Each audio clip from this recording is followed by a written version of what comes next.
हाँ जी, तो चलिए शुरू करते हैं हम आज की वीडियो। आज का चैप्टर है परसेंटेज यानी प्रतिशत।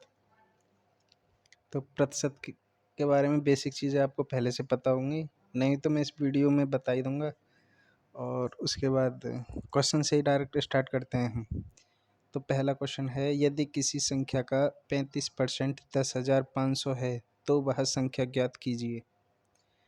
तो इसके लिए सबसे पहले हमें उस संख्या को कुछ मानना पड़ेगा। जैसे x मानते हैं, माना कि वह संख्या x है और कहीं पर भी का आ जाए तो उसका अर्थ गुणा होता है, मल्टीप्लाई। तो किसी संख्या का यानी x का यानी x गुणा 35%,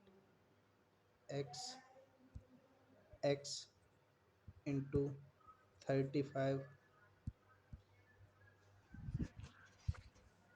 x इंटू 35%। परसेंट को अगर भिन्न में कन्वर्ट करूँ तो अपॉन 100 हो जाएंगे। ये चीज़ आपको पहले से पता होगी। इजिकल टू ये 10,500 रुपये के बराबर है। तो उसके बाद 35 से ही डायरेक्ट काटें तो 35 से ये कट जाएगा 3 बार, 3 बार।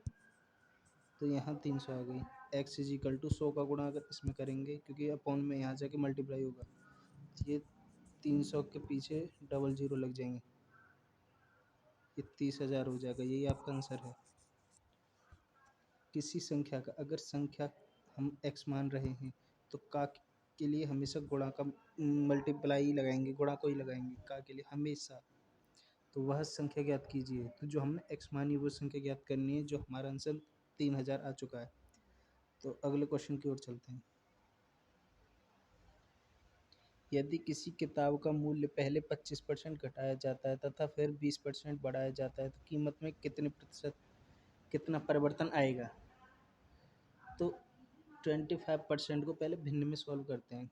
जैसे हमारे पास है 25%, अगर परसेंट को हटाएं तो नीचे 100 से नीचे 100 लग जाता है।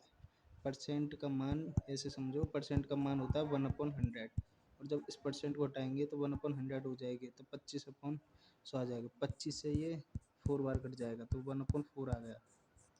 तो अब हम कह सकते हैं कि 25% का मान 1/4 है।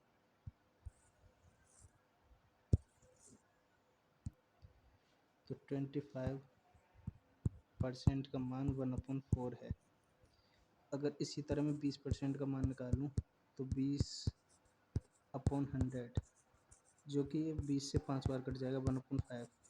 तो यहाँ मैं ऐसे भी कह सकता हूँ कि 20% का मान 1/5 है। मैं इसे डायरेक्ट भी, या आप इसे डायरेक्ट भी निकाल सकते हैं कि 25 चौके 100 और 20 पंजे 100 अपॉन में 100 आएगी। तो ये 100 से कितनी बार कट रहा है, ये 4 बार कट रहा है और ये 5 बार कट रहा है। तो हमें सबसे पहले पहली संख्या को घटाना है। ये भिन्न है। मानो कि पहले कोई चीज़ 4 थी, शुरुआत में 4 थी, उसके बाद एक इससे क्या हो गया, घट गया। तो जब 4 से एक घट गया तो 3 बचा। और उसके बाद पहले ये 5 थी, 5 से पहले उसके बाद एक घट गया, नहीं 20% बढ़ाया गया है, ये बढ़ाया हुआ है। तो पहले 5 थी, 5 में एक बढ़ गया यानी एक जुड़ गया तो वो 6 हो गई। 5 से कोई संख्या 6 हो गई, 6।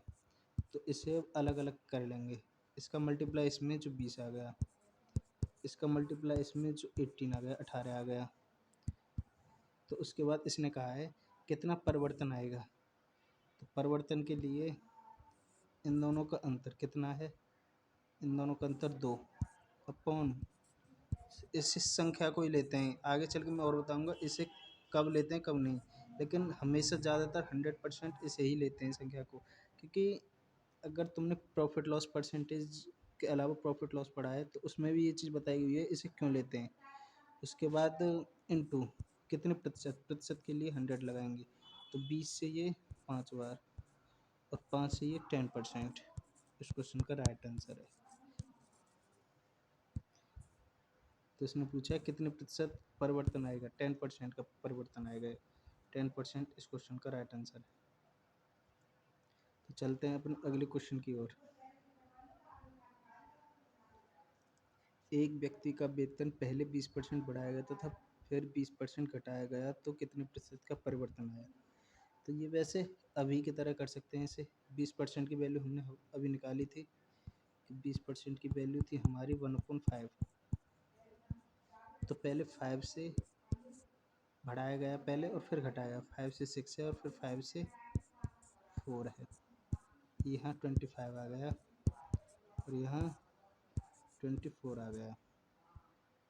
उसके बाद कितना अंतर है इनमें, एक का कितने पर, 25 पर, इंटू 100। 25 से 100 कट गया 4 बार। 4% इस क्वेश्चन का राइट आंसर है। क्या हुआ, कमी आई है, इससे इसमें क्या है, कमी आई है। और ऐसे क्वेश्चन में हमेशा कमी होती है। और इसकी एक बेसिक ट्रिक भी है। यदि कभी भी किसी संख्या में परसेंटेज की बात की, परिवर्तन पूछे प्रतिशत में, और सेम आपको दो संख्या सेम दी हुई, जैसे यहाँ 20% है यहाँ 20%, तो इसकी एक ट्रिक है कि x² अपॉन 100। ये इसकी ट्रिक है। जब संख्या में एक बढ़ाया गया हो एक घटाया गया हो और संख्या दोनों सेम हो, ये 20 है ये 20 है, तो इसके लिए x² अपॉन 100। x क्या है, एक संख्या मानी जाएगी, क्योंकि ये दोनों संख्या 20% सेम है। तो 20 का whole square upon 100, x² upon 100, यानी 20 का होल स्क्वायर डायरेक्ट भी लिख सकता हूँ मैं,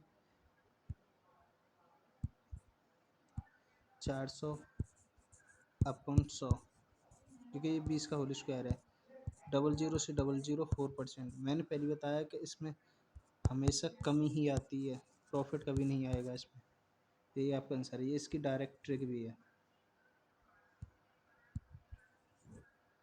और आप चाहें तो इस ट्रिक से भी कर सकते हैं। तो चलते हैं अपने अगले क्वेश्चन की ओर। किसी संख्या में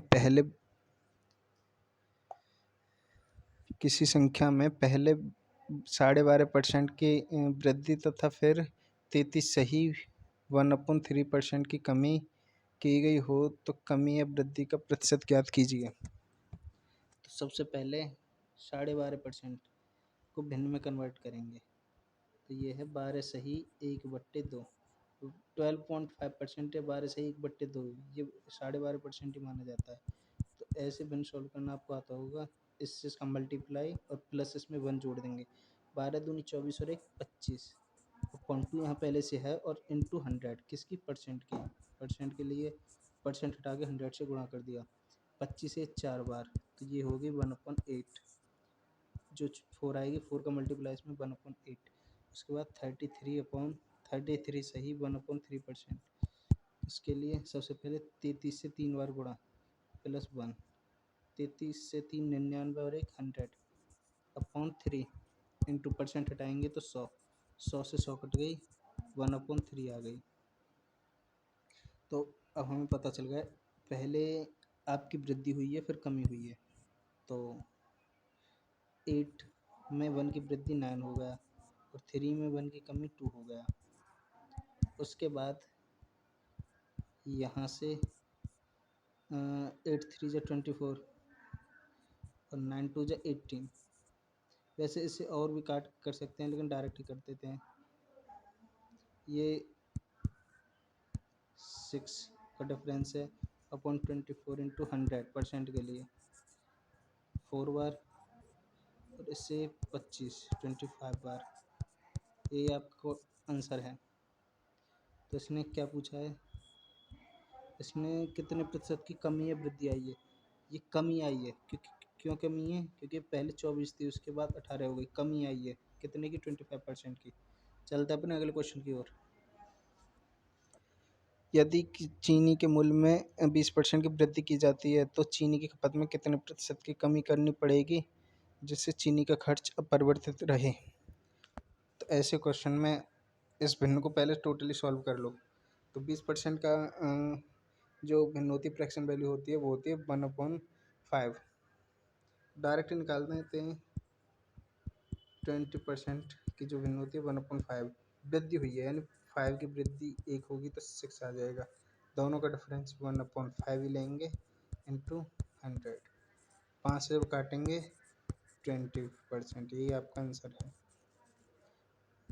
अब कमी हुई है या वृद्धि हुई है?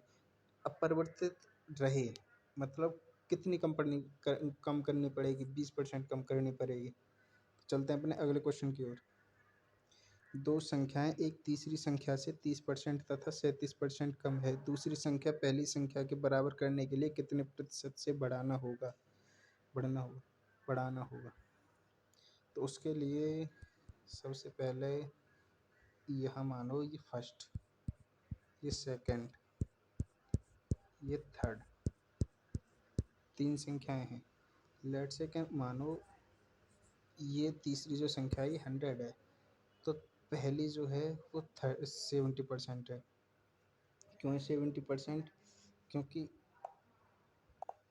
क्योंकि ये 100 है और 30% कम है तो 70% ही बची। और दूसरी संख्या 37% कम है यानी 63%। तो उसने कही है कि दूसरी को पहली के बराबर करने के लिए कितने प्रतिशत से बढ़ाना होगा? दूसरी को, अब यहाँ बात दूसरी की हुई है तो नीचे जो वैल्यू रखी जाएगी वो दूसरी संख्या यानी ये रखी जाएगी।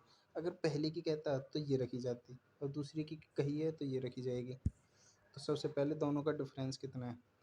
दोनों का डिफरेंस है 7 का अपॉन 63। क्यों? क्योंकि उसने ऊपर देखो, उसने कहा दूसरी को पहली के बराबर करने के लिए कितने प्रतिशत से बढ़ाना होगा। सबसे पहली बात तो बढ़ेगी कौन सी? यही संख्या बढ़ सकती है, ये तो इससे ज़्यादा बढ़ेगी नहीं। इसको ही हमें इसके बराबर करना है। इसका मतलब इसको हम इसके बराबर करेंगे तो इसे ही बढ़ाना होगा और इसे बढ़ाने के लिए इसी का ही डिवाइड करना पड़ेगा। और परसेंट की कहिए तो मल्टीप्लाई 100। 7 से 9 बार, 9 से 1.11%। यही आपका आंसर है। उसके बाद चलते हैं अपने अगले क्वेश्चन की ओर।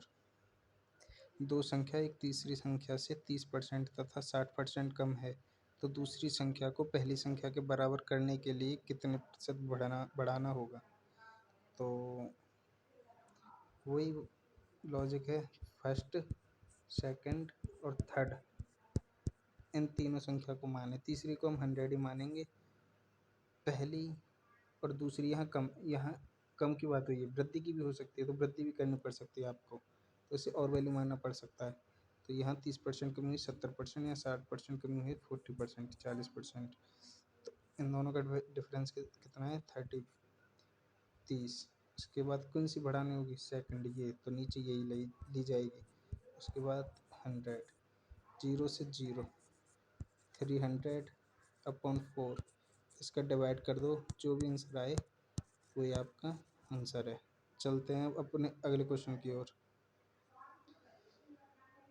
यदि एक आयत की लंबाई में 20% की कमी तथा चौड़ाई में 40% की कमी की जाए तो आयत के क्षेत्रफल में कितने प्रतिशत की कमी होगी? वैसे तो इसके लिए आपको आयत का फॉर्मूला याद होना चाहिए। किसी में भी आ सकता है, वर्ग में आ सकता है, वृत्त में आ सकता है, आयत में, किसी में भी आ सकता है। मेंसुरेशन के ही टाइप में आता है लेकिन है परसेंटेज का ही क्वेश्चन ये। तो हमें पता है आयत का जो क्षेत्रफल होता है वो होता है लंबाई गुणा चौड़ाई। तो इसके लिए एक में कमी हुई है, एक में दूसरे में भी कमी हुई है। तो 20% की वैल्यू, फ्रैक्शन वैल्यू होती है 1/5 और 40% की फ्रैक्शन वैल्यू होती है, डायरेक्ट भी कर सकते हो, 40/100 यानी 2/5। तो पहले में और दूसरे में दोनों में कमी हुई है, 5 से